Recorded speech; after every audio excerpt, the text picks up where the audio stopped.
We had a lot of stuff. Everything There good? we go. Silent. Okay, boys. First, I know it's not your first rodeo, but it is on this stage. It's true. Good evening and welcome to the Board of Selectmen's meeting on Monday, March 24th, 2025. We'll call the meeting to order at 6:02. Could I get a roll call, please, Beth? Select Chair, Mr. Coy. Here? Select Vice Chair, Mr. Gifford. Here. Selectman, Mr. DeRoche. Here. Selectwoman, Mrs. Costa. Here. And Selectman-elect, Mr. Shorman. Here. All right, if we could all stand for the Pledge of Allegiance. And Tyler, can you lead? Yep. I pledge allegiance to the flag of the United States of America and to the republic for which it stands, one nation, under God, indivisible, with liberty and justice for all. Okay, we're gonna do things a little bit out of order because we have a few swearing-ins tonight. And let's see, we got Martha here. So I guess the first thing we'll do for the agenda, we'll swear in a new selectman, Tyler Shorman.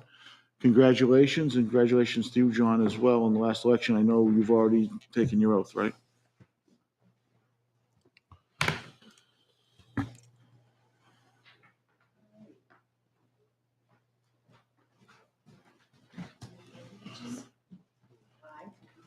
I, Tyler Shorman, Do solemnly and sincerely do solemnly and sincerely swear and affirm swear and affirm that I will bear faith bear faith and true allegiance and true allegiance to the United States of America to the United States of America and to the state of New Hampshire, and to the state of New Hampshire, and will support the Constitution thereof, and will support the Constitution thereof, so help me God. so help me God. I state your name. I, Tyler Shorman, Do solemnly and sincerely do solemnly and sincerely swear and affirm swear and affirm that I will faithfully and impartially that I will faithfully and impartially discharge and perform discharge and perform all the duties incumbent all the duties incumbent on me as selectman upon me as selectman for a term of 3 years, for a term of 3 years, according to the best of my abilities, according to the best of my abilities, agreeable to the rules and regulations agreeable to the rules and regulations of this Constitution of this Constitution and the laws of the state of New Hampshire, and the laws of the state of New Hampshire, so help me God. so help me God.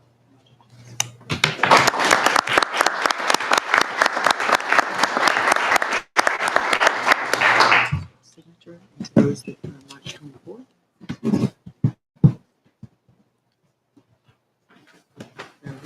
And then, if I could try this phone number correct? Did you want to put an email address? That's entirely up to you. On my tongue.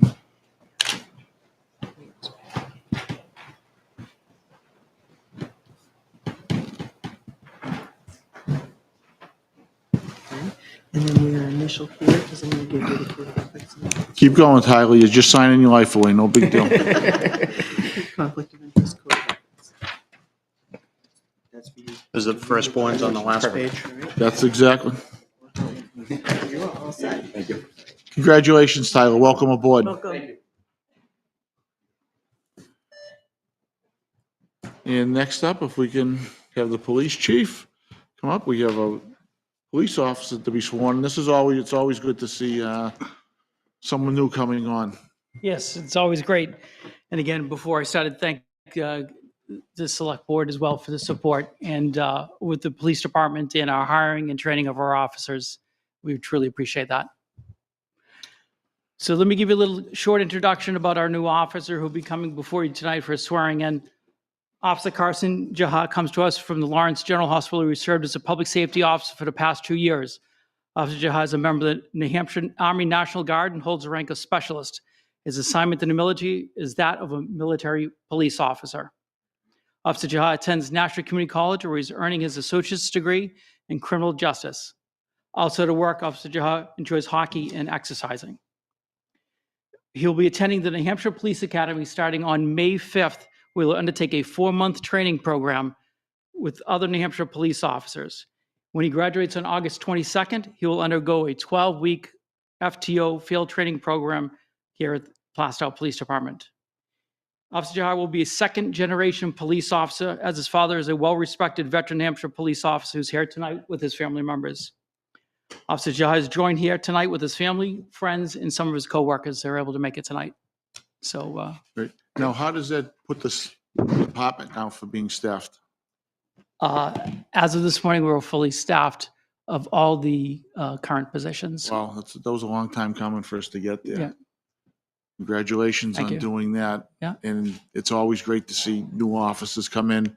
These are the nights, I kind of enjoy these nights, seeing the new officers get sworn in. Yes, it's a proud moment for the department, for the town, and obviously for his family and friends that are It's here. nice to see, I mean, how many people turned out for him. It's great to see. I was thinking about opening the balcony up for There you additional seating. go. But, there was some zoning violation there. Yeah, we would have opened the roof, but it's raining now. Right, exactly. All right. All right, so no further ado. Now we'll have Martha him come up. sworn in.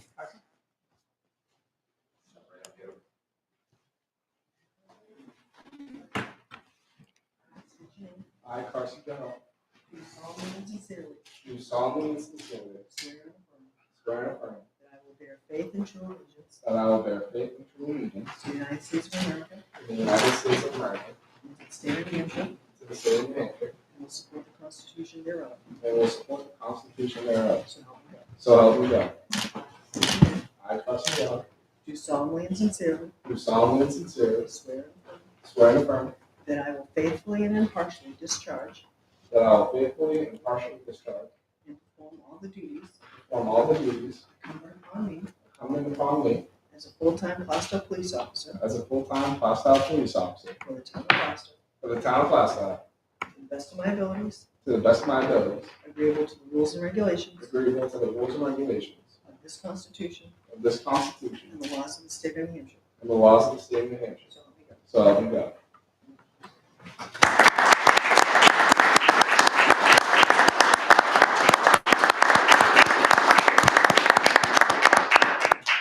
Welcome to the town.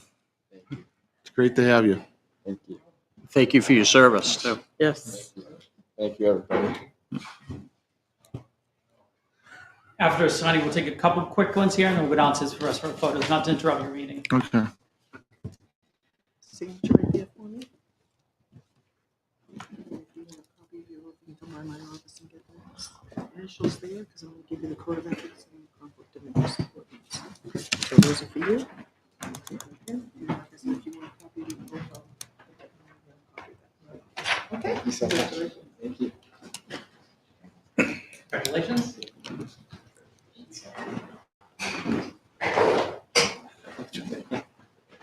Go downstairs and get some photos on. All right. Thank you, everyone. Thank you. Congratulations. Welcome aboard.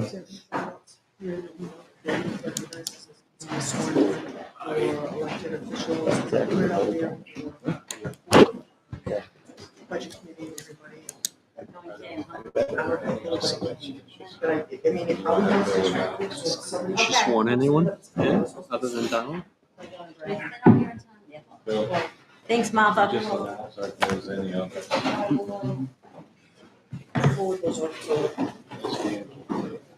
Tyler, would you want a copy of your oath?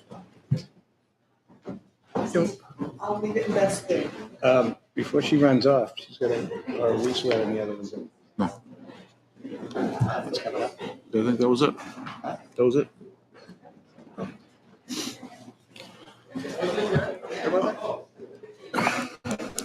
Now,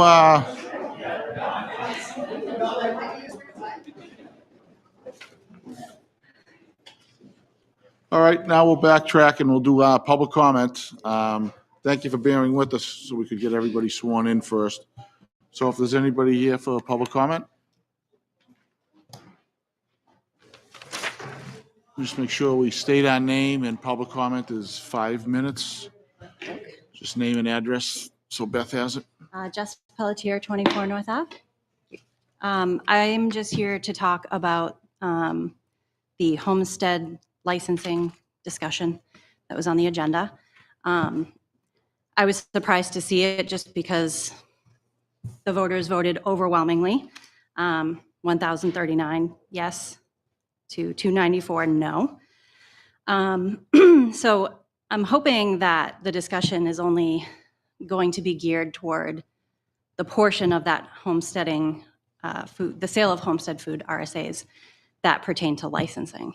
because there's only 2 parts. And I sent over the part 1, 2, and 3, if you have them. They're in your folders.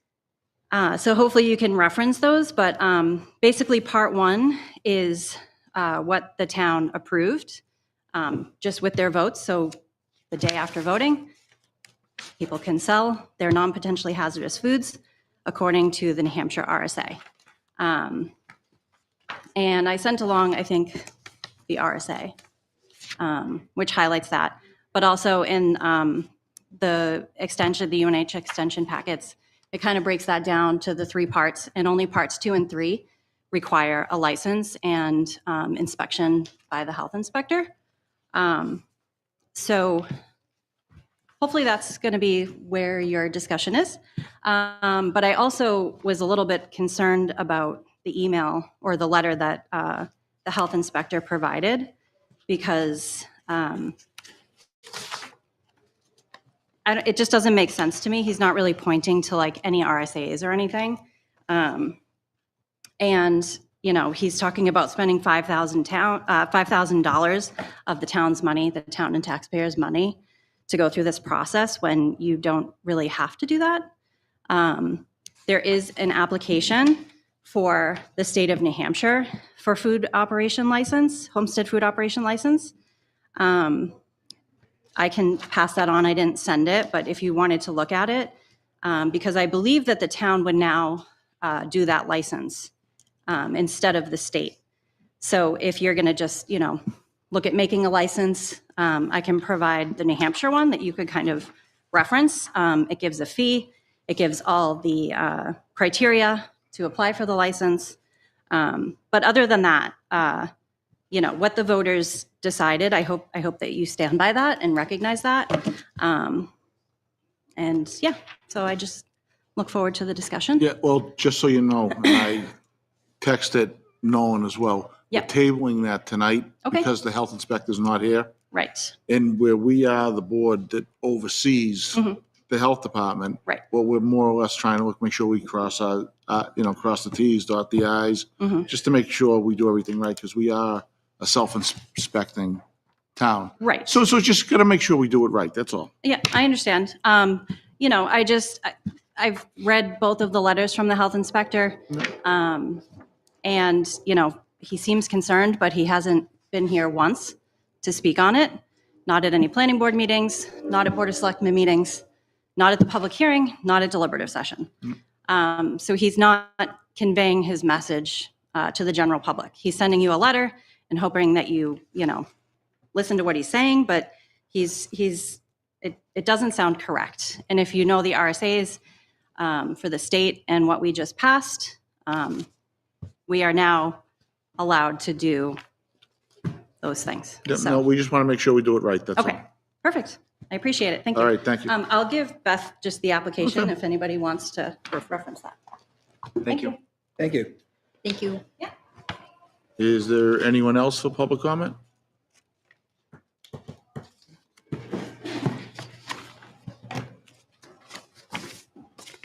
Good evening, Dan. Alarmed at this, I'm not going to open it. Well, you only got 5 minutes. I don't think, Right, unless you're a so speed reader. I'll be. The I'll old be- guy was at the I'll be FedEx wide. commercial years ago. Good evening. Thank you for allowing me to speak briefly. My name is Stan Kane, 64 Main Street, Plastown, New Hampshire. I also read what the health inspector wrote, and I don't like to have conversations with people who aren't here. I don't think that's particularly fair.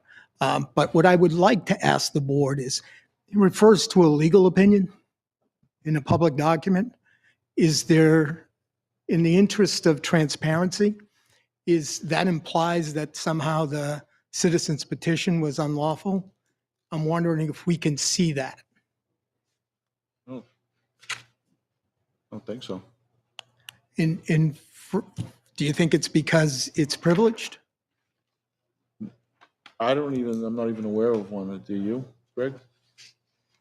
I would have to review what you're referring to, and it's, He just said the town attorneys, this is his email to you. Yeah, I guess. The town attorneys noted that a citizen's petition cannot alter a select board ordinance, especially as it relates to health ordinances. I assume that came in a form of an opinion, and maybe I'm making an assumption that didn't happen.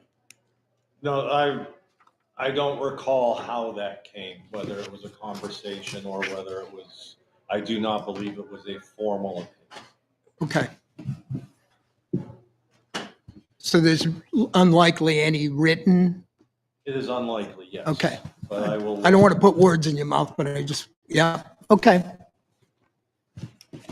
That was my request. All right. I'll wait. All right, I'll be thanks. back when the health inspector's All right. here. Thank you. Thanks. Thanks. Thanks, Tim. Is there anyone else? Bill, when was that conversation, when is it being tabled till? Probably the next meeting, which should be in 2 weeks. That's the 7th, I believe. Yes. Come on up.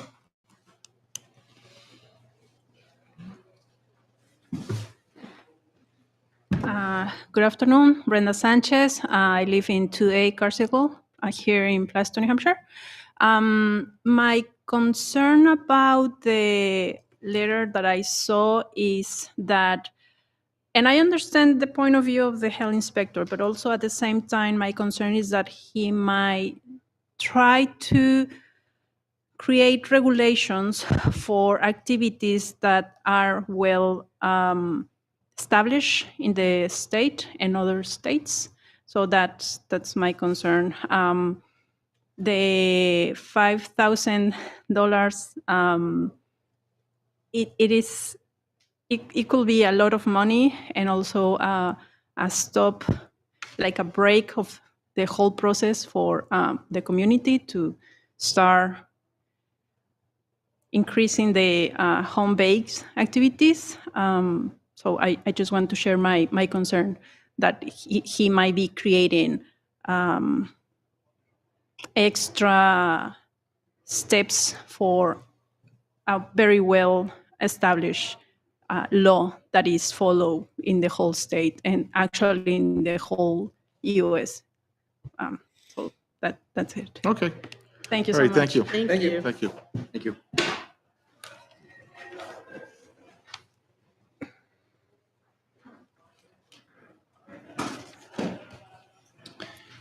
Jason Dumas, 6 Pine View Ave. It's more of a question because now I'm kind of confused on the homesteading citizens petition. So the memo that came out says that it's not allowed currently. Is that correct? The memo states. What is that? So maybe We don't have any regulations in place for homesteading within the town of Plastow because we are a self-reporting health inspection town. So what we need to do is develop those regulations. So the answer would be no, just because we're self-inspecting. Correct. I mean, I guess my understanding of the law is if you don't have specific bylaws or such, that you would fall under the RSA. Right. All we're doing is, because we're in charge of that, No, it's just to make sure we do it right. We just want to make sure we write it, Sure. in properly. That's really the whole No, thing. and I understand that. I guess I was under the impression, right? We had the election, it was passed, right? At what point of time, my impression would be the next day would be okay, which that turns out is incorrect, right? So I guess the discussion is tabled until next meeting. right? And so when, I guess, at what date would homesteading be allowed? Or, I mean, I guess I'm just looking for a date because now I don't kind know. of like in middle ground, right? I get that, but I don't know what the exact date would be, right? I don't know what it would take to get the ordinance on, what the right steps are to do it, or if that works. If I don't have the answer. Sure, and I Let's appreciate go that. with it. Yeah. I'm not going to make one up. I just No, don't know. I guess I probably share the same opinion as many others in the town that it was okay to, and which it would be incorrect. Right. So the board's not stalling. We're going to do this as expeditiously as possible, just so that you understand that. That's not our, No, and I understand that. I guess I was under the impression that it was already okayed, right? Which that's not factual. So I guess a little bit more publication as far as when it is okayed would be probably preferable. But I understand that you're not. I mean, it takes progress to go Yeah. through the chain. Got it. All right. Thanks. Thanks. thank you. Thank you. Yeah, very quickly.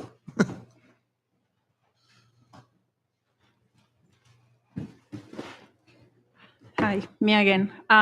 Just following about the comment that you mentioned, Bill, that there are no regulations.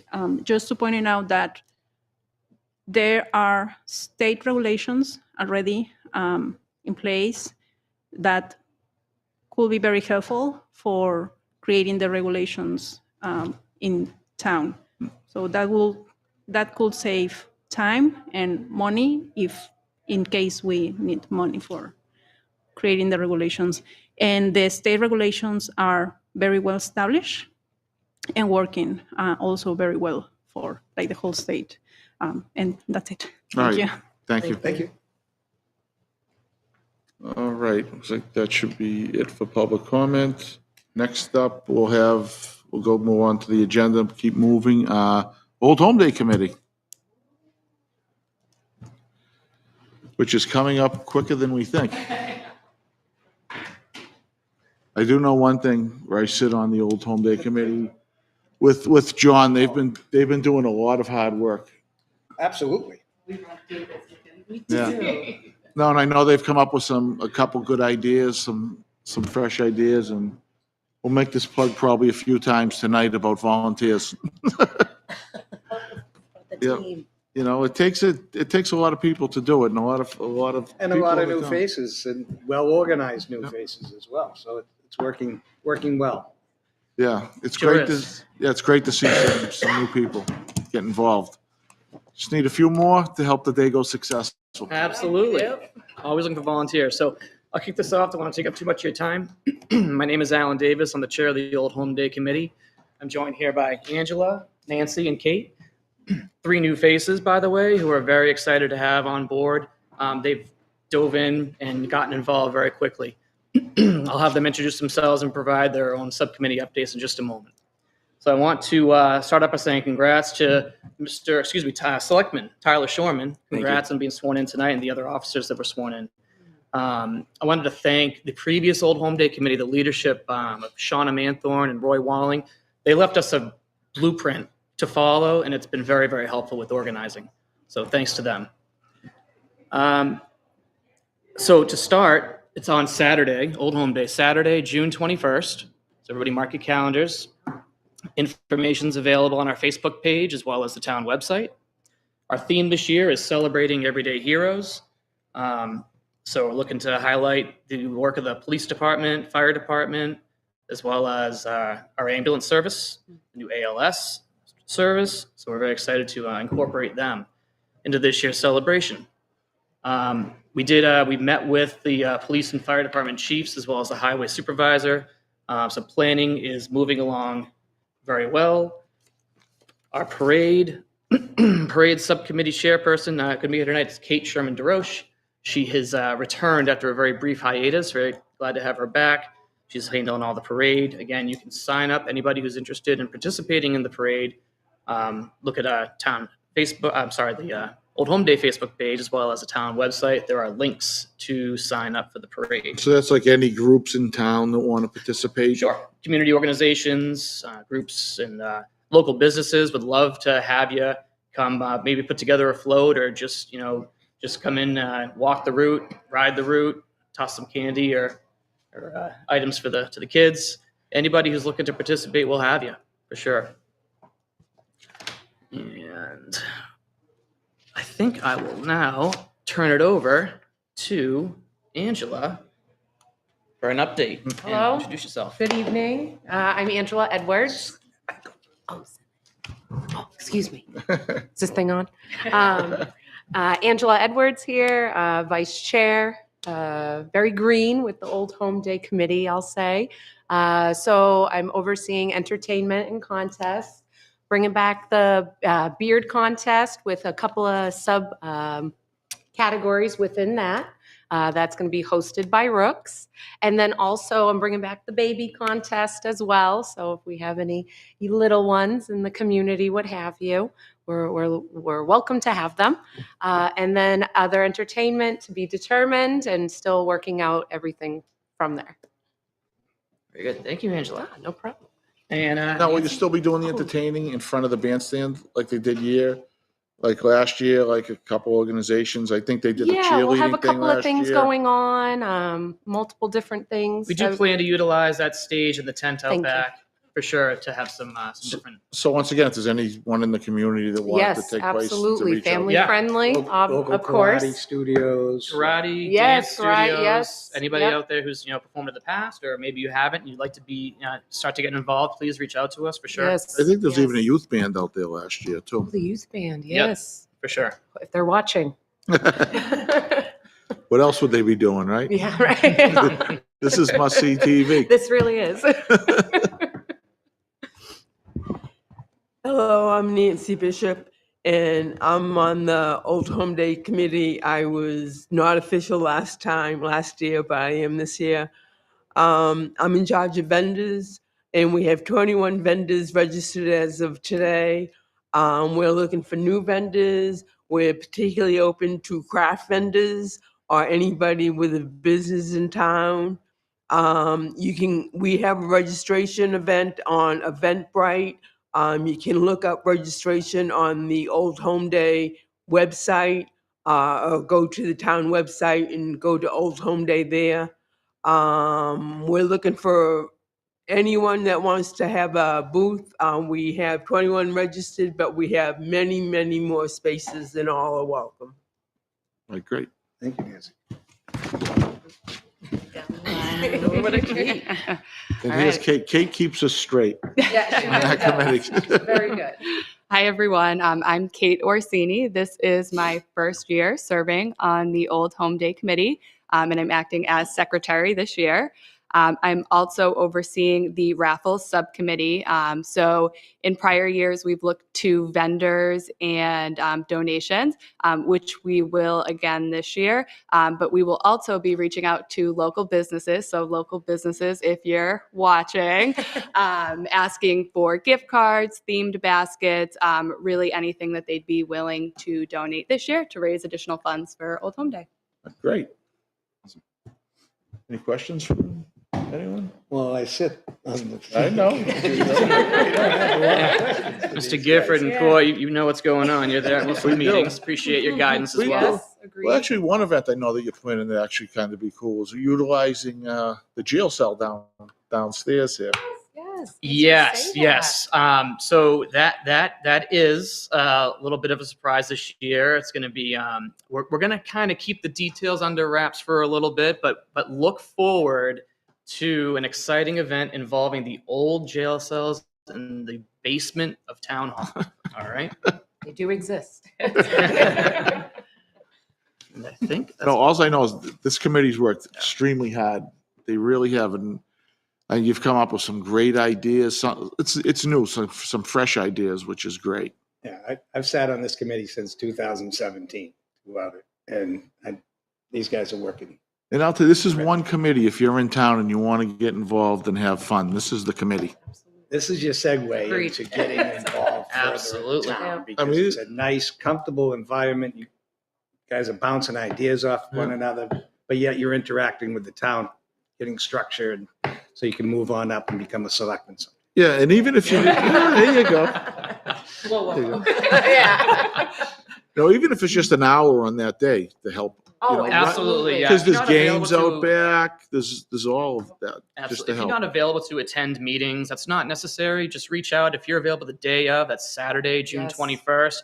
You have a half hour or hour to help run some kids' games so everybody has some fun, make sure they all get a turn. Yeah. That's really all we're looking for, you know? Yeah. Yeah, I You got an mean, 18-year-old son, a daughter you want to Yep, push there we over go. there to have That's them right. help out with That's the right. games, you know? yeah, that allows everyone to have fun. It's a great event. Yes. I mean, everyone looks forward to this event every year. And fireworks that night as well? Well, so I've put an order in for 75 and sunny on the 21st. Yes. I hope that'll be all right with everyone. And assuming the weather cooperates, we will have fireworks this year. Rain date, I hate to say the R word, will be Sunday, the 22nd. Perfect. Comments, Great. anyone? No, thank you so much for doing all of this. Absolutely. It's fun. We have a lot of fun. It is, And, that's it's great what working I'm with the saying. schools. If you want to days. Yeah, volunteer, agreed. the meetings are fun. They sure are. Yeah, I Sometimes couldn't we agree more. adjourn and we meet for another hour. I know, literally. Not as fun as these meetings, but you know. Yeah, with that being You're said, right. why don't you guys continue on your Yeah, fun? right. We're here. Thank you Thank you for guys. everything. Thank you. Great job.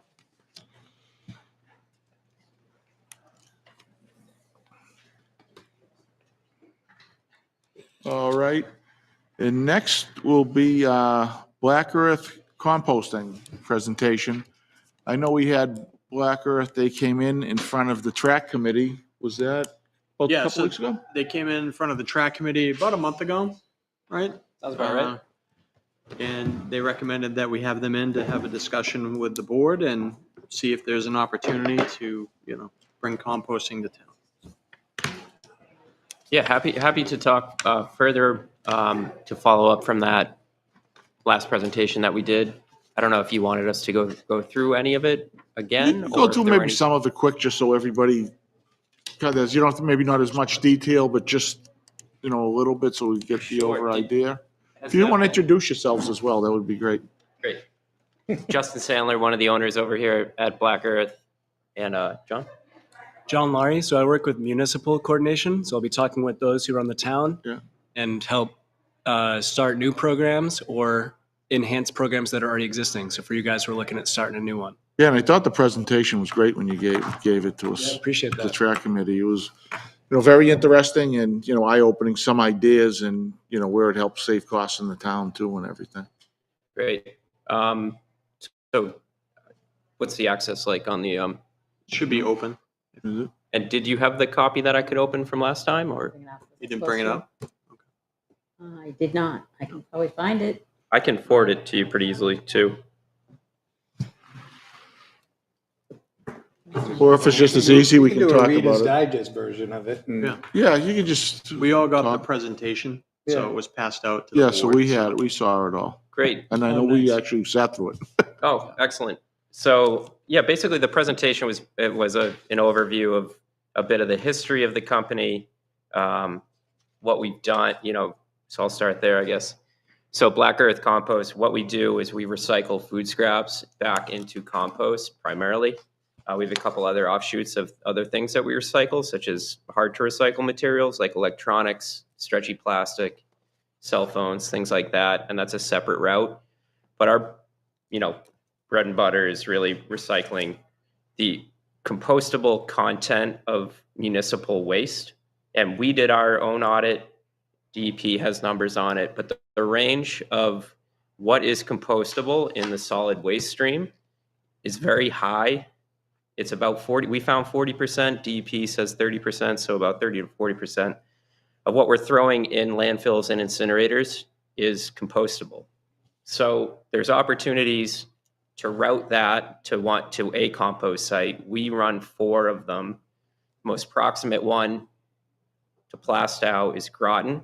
That's where we take over 50 tons of compostable material every week. We have capacity to bring on more.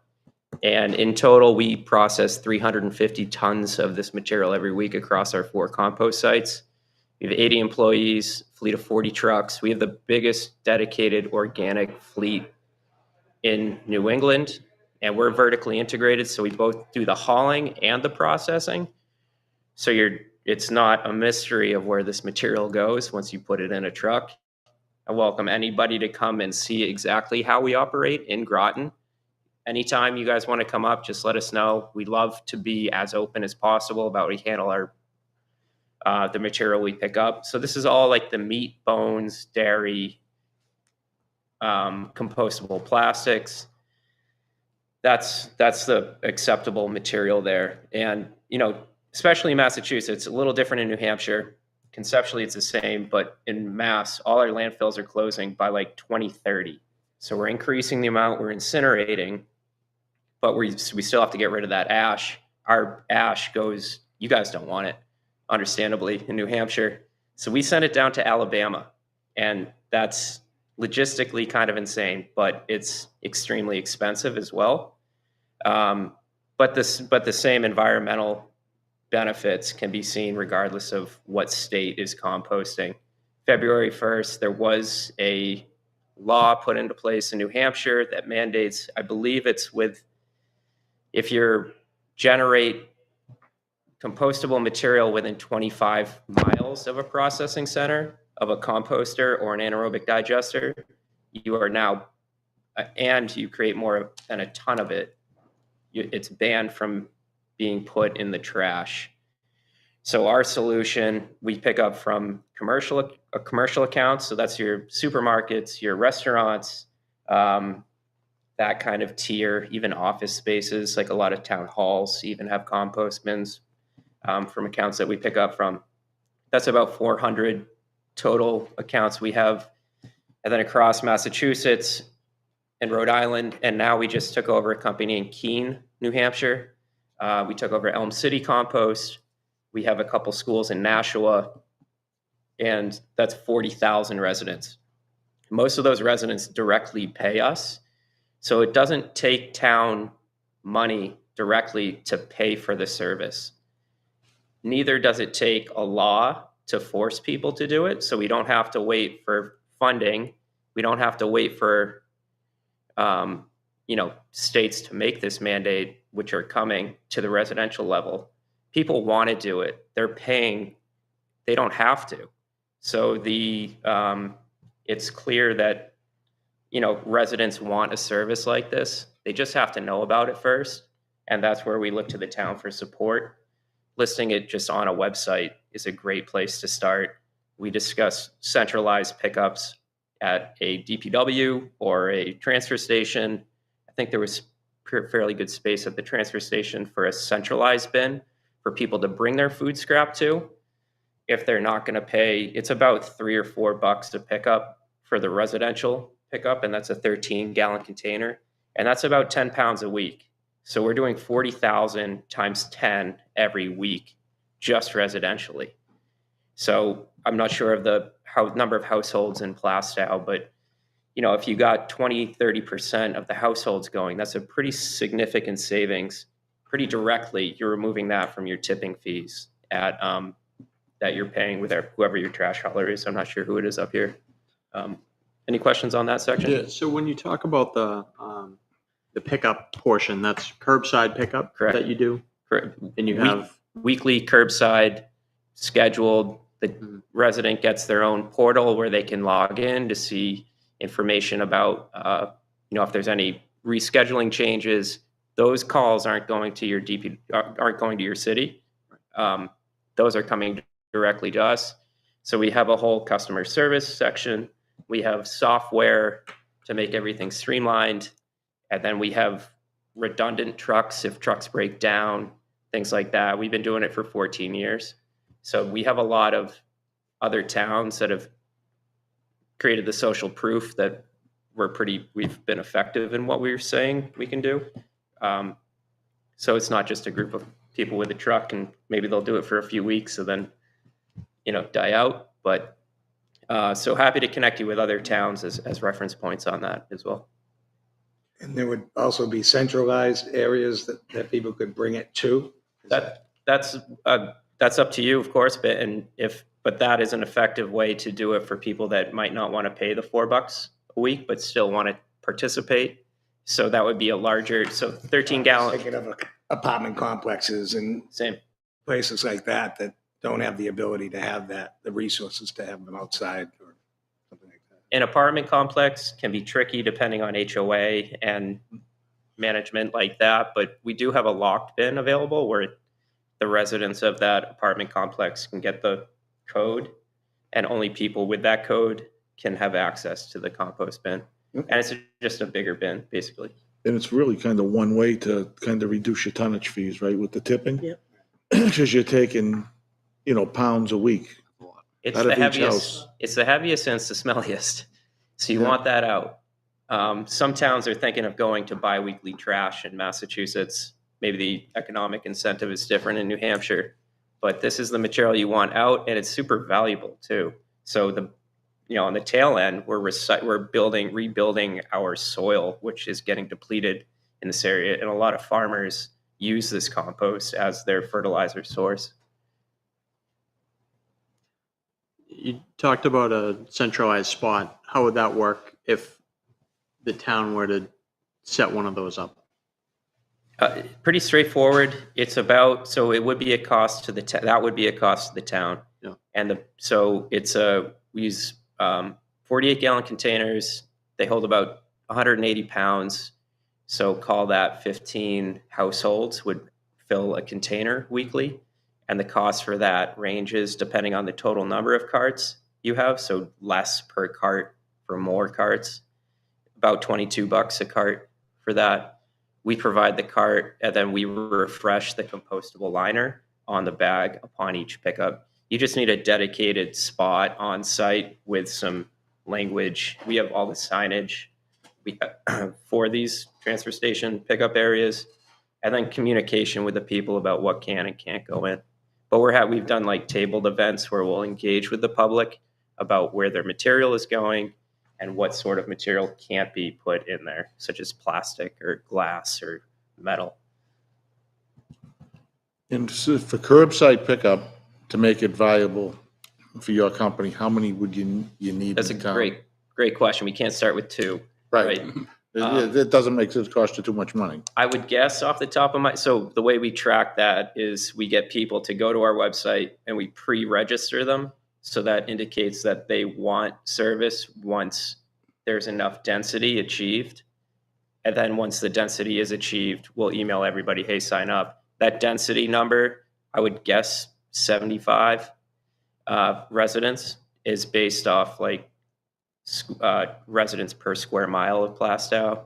And then we have a formula that we use to, once we hit that. And then, so they'll go to the website, they'll list their address, they'll see the price, and they'll see what threshold that is. And I would guess 75 is about.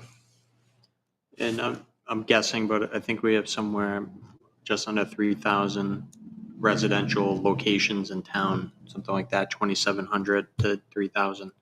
What else was I going to say? Just to answer your question, because 3,000. Yeah, about 3,000. We have just under 8,000 residents, so it's not a huge town, but yeah. But you're proximate to where we're already hauling, which is Right. helpful too. So we're basically right at the border. Groton over to Amesbury. Keene's a bit west of here. So we learned, because last time we drove from Keene to here, which is farther than anticipated. It's only a way to get there. Oh, It's man. only a couple inches on the map, but it As the takes a crow while. flies, it's quick, but so yeah, it might not sound like a big town, but if you get half the town to participate, that's 1,500 folks doing it times 10 pounds per week. And then once we're in here with the town, with the residents, then perhaps the schools would be interested. As I said, the Nashua school system has been using our service starting this beginning of school year. And that's like a really effective way to not just reduce tonnage, but like that's the perfect place to educate the next generation about trash. We have a whole education plan as well, where we have video of what we do, some quizzes, and PowerPoint as well of like, where does trash go? It's like, once you dig into that, it's a pretty interesting journey. You had mentioned for the residential pickup, it's 13 gallon per household. Is that a container that you guys supply? Do they buy their own? Is it something else they pay for in order to have that container? Great question on the container. So generally speaking, it's a starter kit, and the starter kit is, and the resident pays for this, it's $30 or $39, and it's the bin and some starter compostable bags. They can order more bags through the portal directly from us. But there's been a number of towns, and in Massachusetts at least, there's grant money available to buy at least the cart. So folks can see that, hey, Plastow has 500 bins available, next 500 people. Or some towns, to get going, they'll buy the number of carts to achieve that initial density point. So you would buy, say, 75 carts. That's a big impetus for folks to sign up quicker than they would. $39, it's a hurdle to get going. But once people start that habit, the attrition, people don't really stop the service once they get going.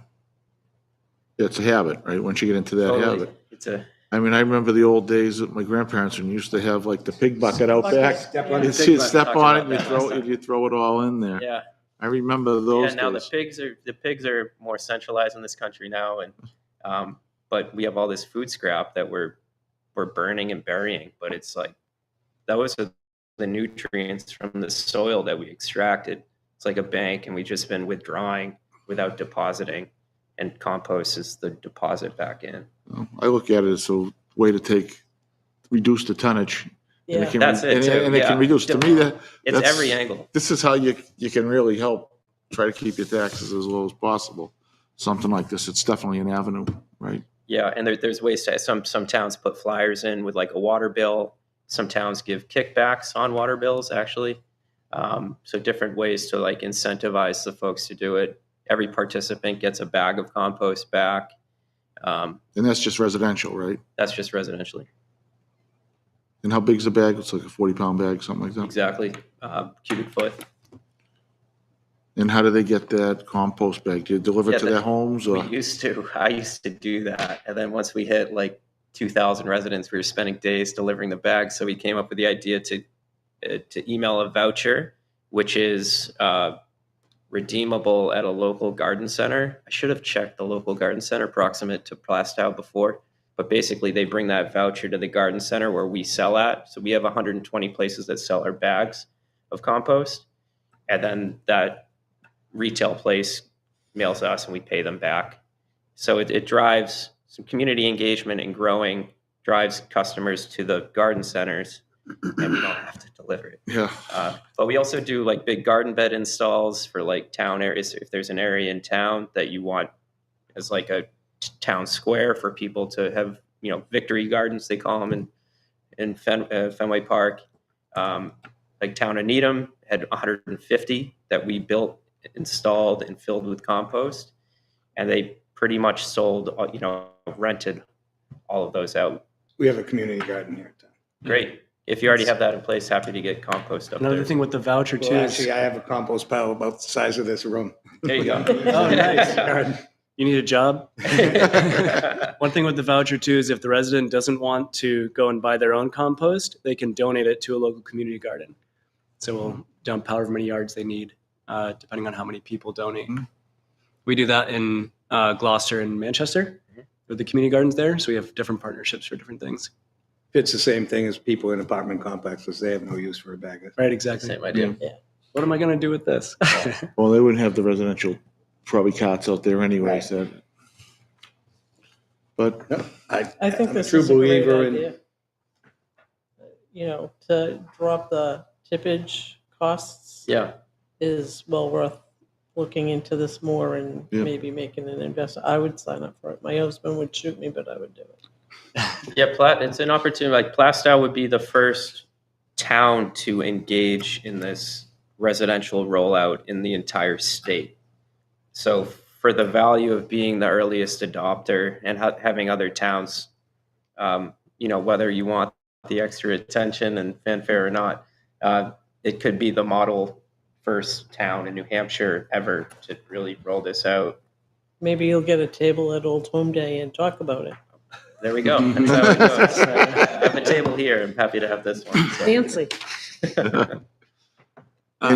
Just one more question. We have an area in town. It's our old dump. We used to have a landfill here. We use it now to collect yard waste and other like scrap metal stuff like that. But it's only open seasonally. Is there any opportunity there for Black Earth to utilize that space, or is there anything, like taking away the compost or the leaves that we're collecting, stuff like that? We do take 35-yard trailers of leaves from different towns, like Winchester, I know, takes them to our site in Manchester. It depends on capacity in Groton, but I know they love having that carbon source come in. So whether we truck it to our site, or we do have if you have like it's called overs, what comes out of a screener can be tough to separate because there's plastic and everything in there. We have equipment that's available for towns to rent. Some towns have rented our overs separator just to clean up piles. But also, we're always looking for more places for us to have an operation on. And then, there's incentives obviously for the town as an exchange, basically lower trucking fees. That's how we don't own the land we operate on. So in Manchester, Groton, actually just in Manchester and Groton, the other ones we lease from private landowners. It's the town land, and we take over the brush management and integrate food scrap. And we take over, at least in Manchester, the transfer station. So we station people there to supervise, and we do the logistics of the trash removal, the metal pickup. But we also pick up brush door to door as part of that residential service as well, and textiles. And so the starter kit was like $39, right? And the pickup, is it $4 a week or $4 a month? So there's a couple there. You can sign up monthly for one price, and it's slightly cheaper if you sign up for 6 months. And then you can also sign up for every other week pickup. So it's like a plan you sign, like a monthly plan. And that's all. The payment is handled on our end as well. Okay. I have a quick question, because we'll be the first residential in the state. Will you be working with DES and all the agencies within the state to make sure we're in compliance in compliance with everything? Yeah, they were actually at our Groton site about a year ago now. So Okay. we're I think now listed as an organics hauler in the state.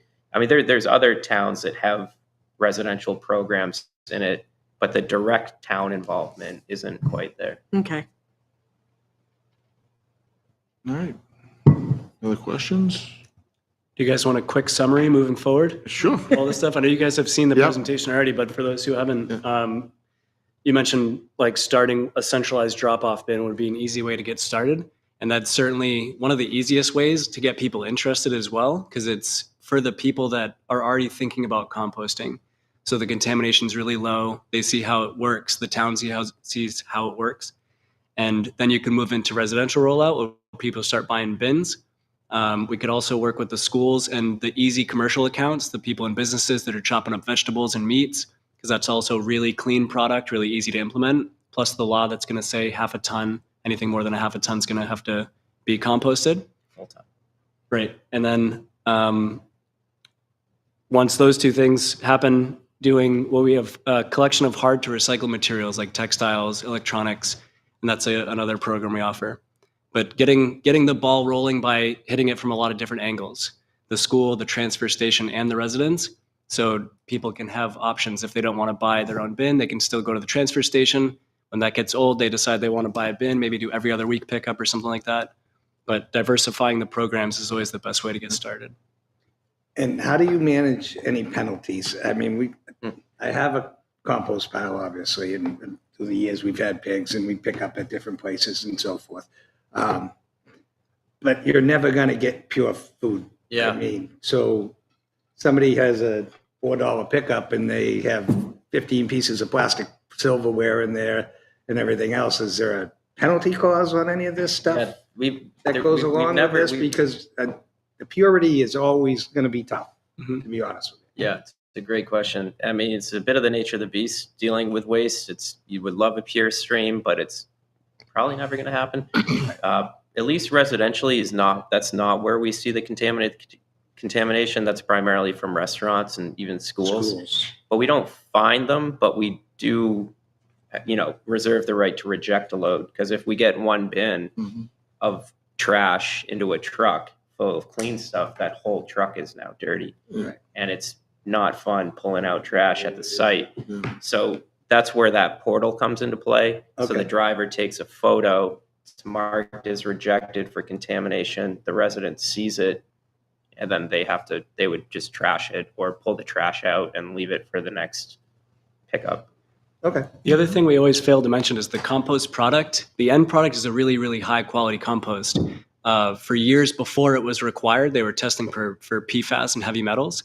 And there's more PFAS in the dust in your home than there is in the compost product. Because we have people hand picking, and then there's also 2-stage filtration and sifting. So we get a lot of the larger plastics before it gets ground up, because that's when it's a big hassle, when the plastic gets ground into the product and turn small. we have a bigger problem with like the stickers on bananas. So the product, the end product is still a really, really high quality. Obviously contamination is an issue, but we're doing our best getting rid of that. Or a lot of other companies are having a harder time with that too. Okay. All right, perfect. Good. Well, so what would be our next steps? Probably have to sit and talk and figure out what we want to do. Yeah. Yeah, I think so. Yeah, I think the transfer station is about 5 minutes off route for us, so we could get it going within a week of when you say go. Okay, perfect. Okay. All right. Good. Thank you for coming out on a Thank you, beautiful guys. night. Great, Thank you, thank you. gentlemen. Good to see you again. Thanks.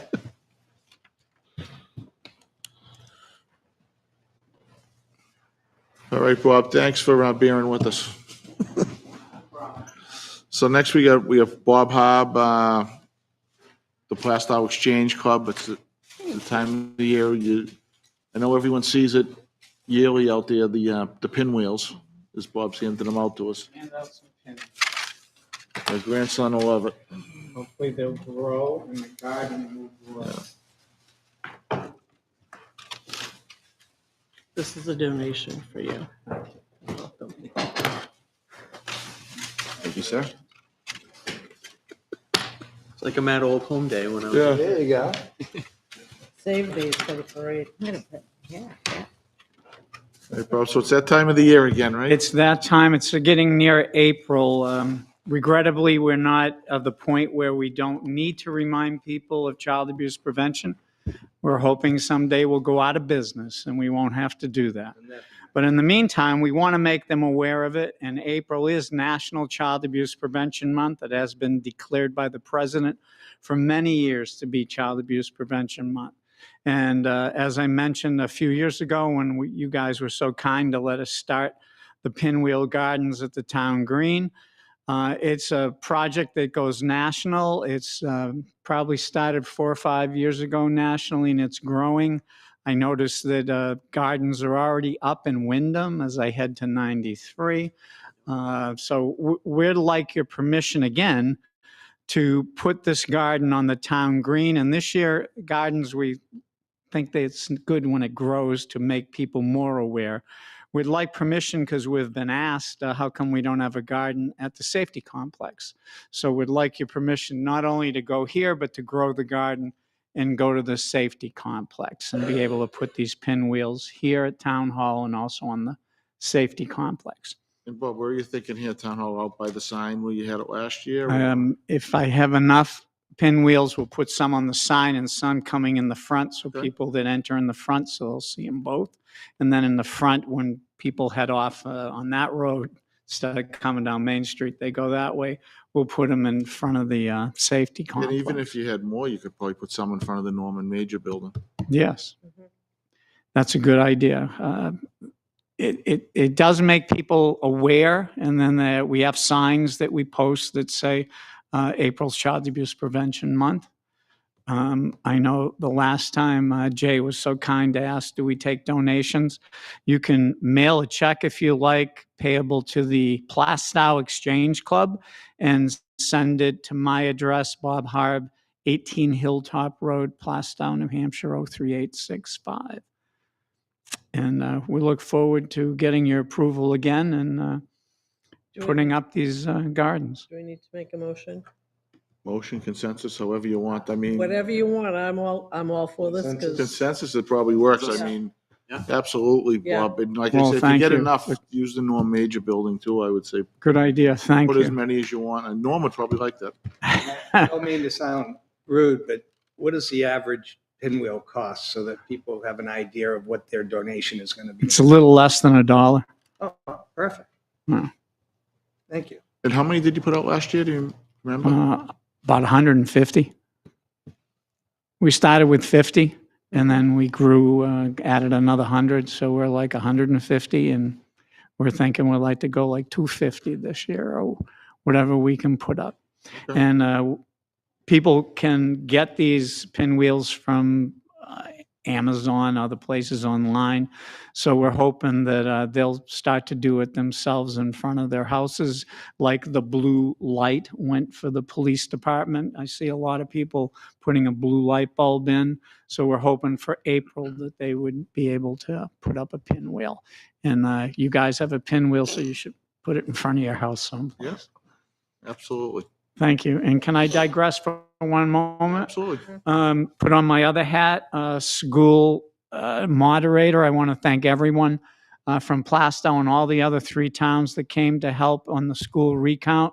I want to especially tonight thank Bill and Liz for coming. They did an excellent job counting. And it went pretty fast. It was tedious, but it came out good, and everybody worked hard. It was actually nice to see too, people on both sides of the issues. Working They actually together. worked together. And, it came together, it was like a community event. It was a very good afternoon and early evening. If you weren't there, we started at 2:30 and we got out about 7. And the results were posted by the school clerk. So I thank you all for that, and I thank you for allowing us to put these pinwheels up again. Absolutely. Bob. Thanks, Thank you Bob. very much. Have a good night. See you.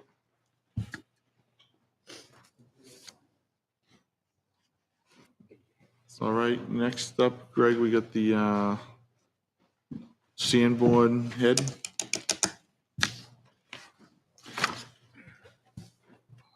What do you got for us? Yeah, so, kind of to recap, we had, going all the way back to February 18th of 2022, when we had originally received notification from the state Department of Environmental Services to do an SSI, or a supplemental site investigation, around the fire department, public safety complex to test and gather information on PFAS, PFOA, groundwater contamination, and the like. So that, in response to that, the town did the work. We had hired Sanborn to come up with a plan. We instituted the plan. We had received a report from Sanborn that had gone over to the state, and this was over a year ago. So on February 28th, I received an email with the state's response to that initial report. And basically, to sum it up, is, they're concurring with Sanborn's findings and the like, with the detection of PFAS, PFOA, and the like, but they're also requiring us to do additional work as well. So that is on, basically, New Hampshire DES concurs that Sanborn has recommendation to perform remedial alternative analysis and feasibility evaluation. So that's basically what this is. It's to take what they have found and expand on it because of the nature of what they found. So within 60 days of this letter, we need to submit a schedule for the work that's described. This is on page 2. The dots 3/4 of the way down. There's some additional information that they're looking for, based on the stormwater management system, the listing of supply, water supply wells, groundwater management zone, which, fortunately or unfortunately, we will probably be issued a formal request for a groundwater management permit in around that area. So there will be probably ongoing for a while, things that we need to do, comply with, and test for. So as part of that, I had met with Heidi Kaprud from Sanborn. And she has given us a proposal to meet step 1 of the state's requirement. That is the second document, the 10-page document. But it also includes meeting with the state to go over, the specific findings, because there are 1 or 2 things in there that caught us off guard a little bit, but we're planning on sitting down with the state to go over that, but then also to put a plan together to meet the state requirements. So that is provided there within that 10-page. And, for those on page 3 at the top, the budget estimate is $6,775 to get the next stage to meet the requirements going. So Now, do we have a grant for some of this work at one point in time? no. No. Okay. No, this is. Maybe it was something else. Well, we had grants from DES if households or people had PFAS in their drinking water. They received grants to be able to get a hookup into the town well, into the town water system, or a treatment system if they kept their wells. Those were the grants. Okay. We have not been fortunate enough to have any grants when it comes to the site investigations and the related work. So the $6,775, is that something we can handle within our current budget? Yes, we do have the contingency that was voted as well, so Okay. we can Utilize that. utilize that. That's just step one, right? Step one, yes. Yeah, And probably many. if you're back in 22, if you remember as well, because we're through the budget process, the real key is, and I think the state is fairly agreeable to, that if we, depending on what is found as part of this process and whatever is recommended, that in all likelihood, it could be put off until we go through the budget cycle for 26, that if we need additional budget money, that they will Allow us some time to be able to address this. But we need to submit the plan now with the possibility we need to ask for that. Correct. Okay. Yeah. And the plan needs to be done within 60 days of the letter, so. And the plan, so once we have the plan, are there potential cost estimates around the next steps that we'll be able to get? Yes. For budgeting purposes? Yes. All right. Questions, anyone? Comments? Something that has to happen. Seems Yep, pretty I would straightforward. agree. Do you need a motion? That would be helpful, yes. A motion to approve the I don't know, call it an RFP or The Sanborn Head plan. Sanborn Head plan and cost of $6,775. I will second that. Second by Liz. Any further discussion? All those in favor? Aye. Aye. It's 500. Thank you.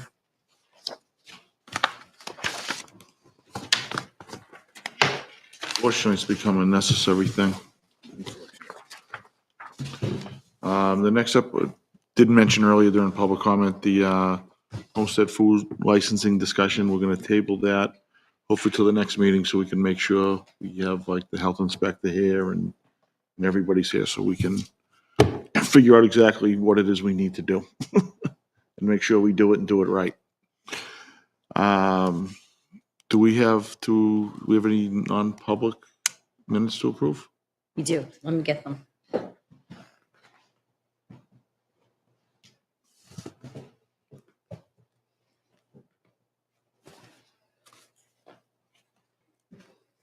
Stick one, Cassie.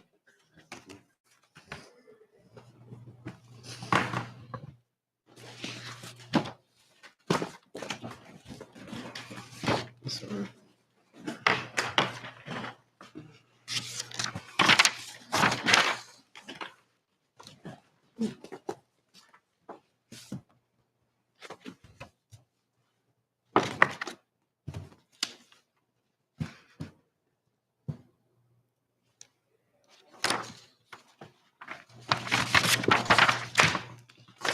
Everybody's ready to make a motion.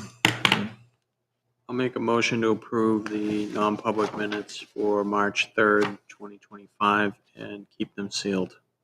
I second. Second by Liz. All those in favor? Aye. Aye. Aye.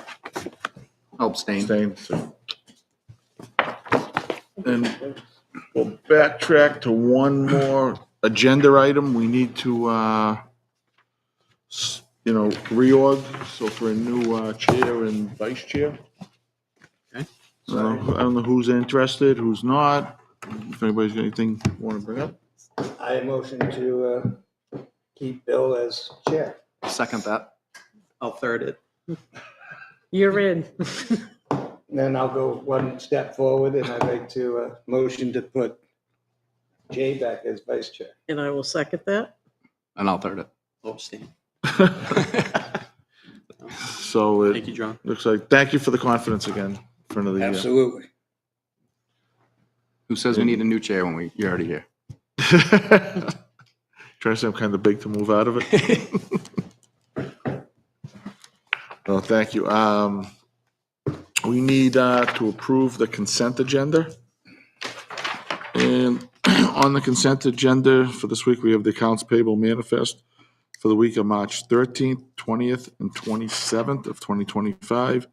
The BOS draft minutes of March 3rd, 2025. There's 3 veterans tax credit applications. There's 1 elderly tax exemption application. There's 1 2024 abatement request. 3 new Recreation Commission members, Jessica Foland, Chaz Hill, and Amanda Portillo. There are 2 returning Conservation Commission members, Olaf Westphalen and Charles Blinn. There are 5 applications for secondhand dealer pawnbroker licenses. It's Village Coin Shop, Rockingham Trading Post, Nasser Diamonds, Bull Moose, and GameStop. We do have a couple of add-ons. There was water consumption fee and 1 additional veterans tax credit application. We can get a motion to approve all that. I'll make the motion to approve the consent agenda. I'll second it. And second by John. All those in favor? Aye. Aye. Aye, so it's 500. Is the town manager's report, Craig? Sure. This has to be done too, mosquito control. I know, I'm getting it. I got it all lined up right here. Okay. And I know if I ever forgot, you'd probably throw your cup at me. Okay. That might hurt. So we're in the midst of, as I mentioned before, in the midst of finalizing some things with regards to the Wilder Drive water project. That has been out to bid. Bids are due next Monday, the 31st at 3 p.m. So we have had probably a dozen inquiries with construction companies and the like. So there seems to be some interest in it. We're also, kind of gearing up with, now that we're pretty much, not going to say it, with the change of seasons, trying to get some things, on the docket, so to speak.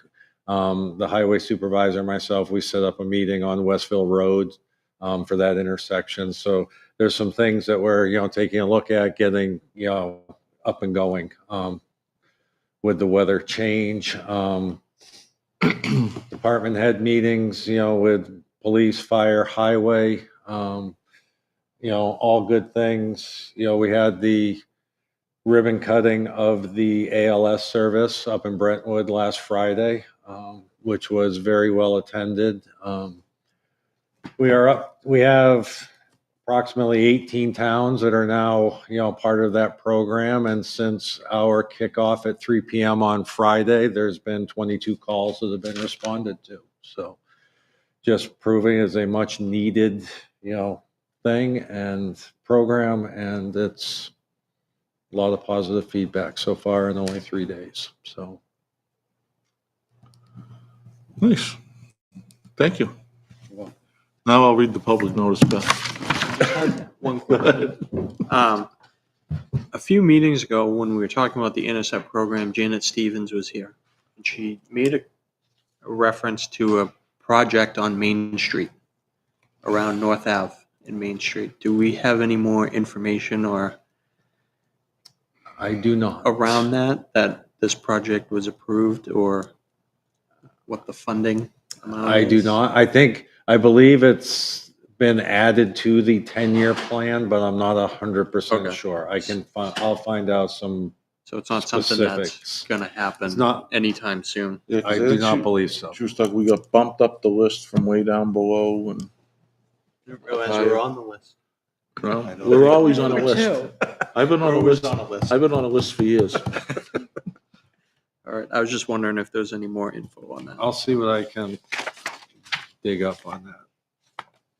And I guess to that point, I know we had the traffic calming stuff. I don't know if that's gonna dovetail into like your meeting at Westville or something like that. I believe that Corey, who had been down here and met with the board, was going to reach out to the engineer that was also part of the traffic calming and invite him or her to that meeting as well. Okay. So that it would be, just a whole meeting figuring things out moving forward. All right. And how that played into it. Thank you. You're welcome. All right, now we'll do the public notice. Okay. There is a public notice from the town of Plastow. It's mosquito control. The mosquito control program begins the week of April 7th, 2025 in the town of Plastow. Crews from Dragon Mosquito Control, Inc. will be checking swamps, marshes, woodland pools, ditches, catch basins, storm drains, and other shallow stagnant water for mosquito larvae. When mosquito larvae are found, treatment may occur using one of the following insecticides: Vecto-BAC, Vecto-BAC 12AS, Vecto-Prime FG, Natula, Alticid, BVA2, mosquito larvicide oil, Sunspray MLO. Currently, there is no plan to conduct emergency spraying for disease-carrying mosquitoes. The determination to spray adult mosquitoes at town and school-owned property is made by town officials in consultation with Dragon. Recommendations are based on mosquito surveillance data, disease test results, weather conditions, and other variables. Further public notification will be provided if emergency spraying is going to take place.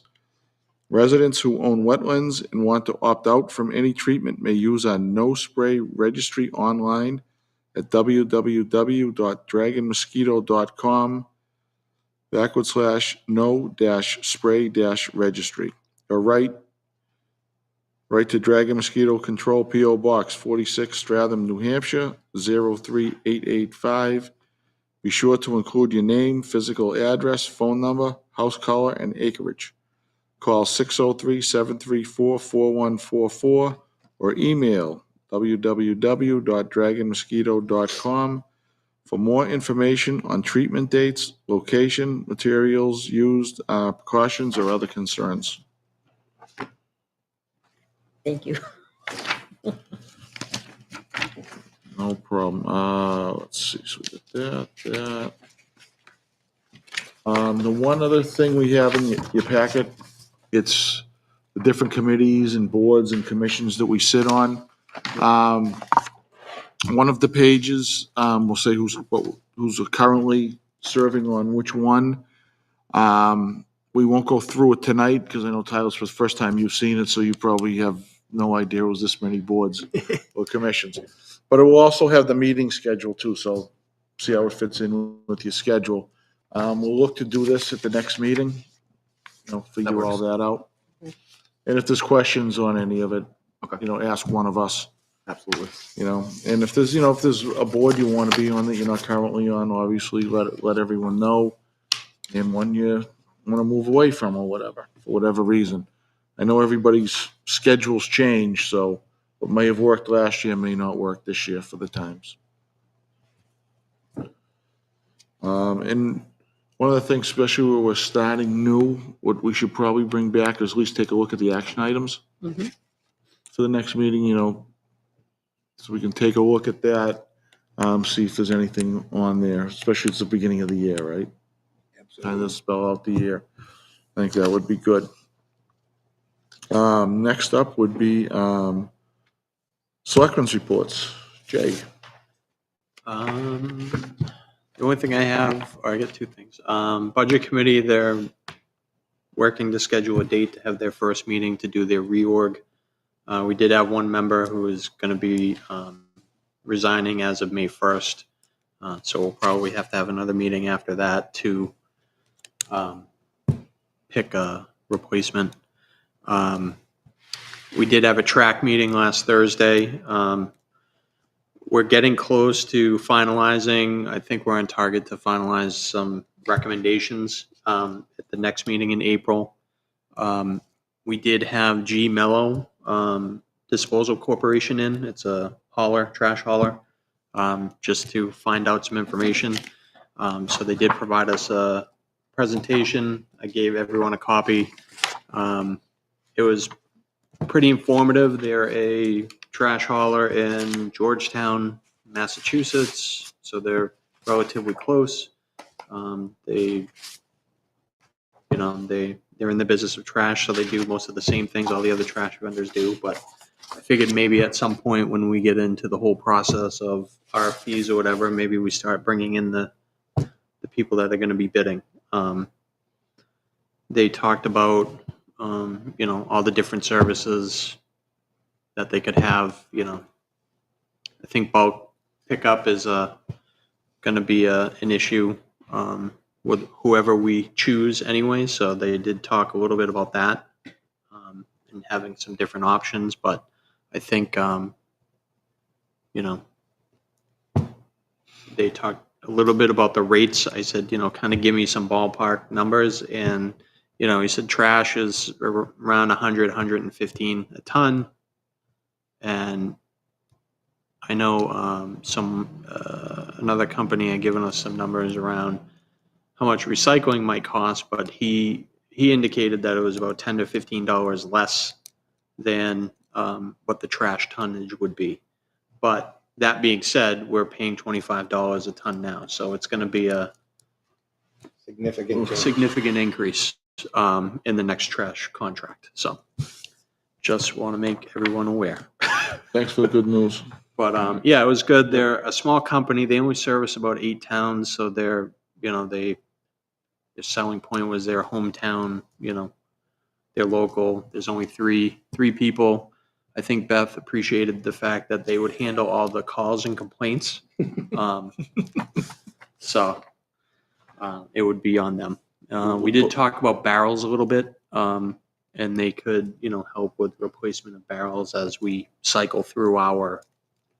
But the barrels we have would work fine with. They would work fine with their equipment, and they do. It's fully automated, so what we pretty much have now. Yeah, well, I think everyone's fully automated now. Yeah, I think that's the way it's going. They don't do any manual, just for liability purposes. So yeah, it certainly changed. Thank you, Jay. Yep, that's it. Tyler, seeing as you knew, I'm gonna maybe guess you didn't have any meetings, or No. so you're slacking In the right last, off the bat? hour and a half, I haven't had that many. But I will say, I know that the recreation over at the Norman Major building, they have a bunch of new activities they've been starting. They have a homeschooling group they're doing once a week. They're starting up some kickboxing classes for kids and adults, a yoga class they're offering. So there's a lot going on there. And they've been interviewing for counselors for the summer camp. They still do need more counselors. So people out there that want to push their kids to have a fun job for summer, they're still looking for more people. But other than that, that's all I got. And for any of those activities you mentioned, just give Jen a call over there. Give Jen a call over at the Norman Major building. Perfect. Thank you and welcome. Thank you. Appreciate it, guys. You survived the meeting. Liz? I'm not done yet. I participated in the recount, and I want to thank everybody who came out. And it was amazing to see how it just ran very smoothly. And I wanted to thank Bob for running a tight ship as always. And I think that's it for now. I believe we're going to have there'll be an energy meeting first week in April. Okay. Good. John?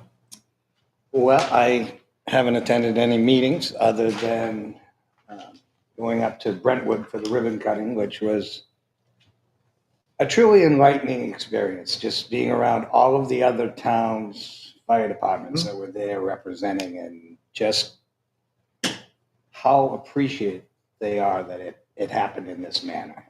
They spoke very highly of our chief, and the town itself was just stepping up and making it happen. Like Greg had mentioned, we've already got 21 calls under the belt, and so it was definitely, you know what's happening and you know everything is right when we started this, but when you sit down with 4 or 5 other chiefs and some of the other guys that got 10, 20 years on the force, it's amazing the feedback that you get. Yep. So, and it was well attended. So. Good. And how many? That's what I got. And how many towns we have there now in the part of that program? It's like 17 now, 18? The 13 original towns, there have been at least 4 more have signed on, and then there's a 5th one that is as well, that we just haven't received the paperwork. And now it's completely, stationed in Plastow and Brentwood. Exit is totally out of the picture now, right? That's correct. It's all us now. Yep, they turned over, actually, they were in today, they formally turned over their 2 vehicles that they are, that they were using. One has 161,000, the other has 175,000 miles on it. So they will be good backups to what we have. So if, the cars need oil changes, maintenance, anything along those lines, or where we have 2 paramedics running out of Brentwood, if, something serious happens and they need to, run both cars, they can run both cars. Okay. So it's good. But yeah, they turned those over, and it is the ALS program is ours now. All right. In the 18 towns. So. All right. Good. And I also attended the recount for the school, and I echo everything Bob said, what Liz said. It was actually good to see. People actually kind of got along, even though they thought differently. You get along, you go along to get along. Yeah, that's probably the way to put it. I also attended a planning board meeting.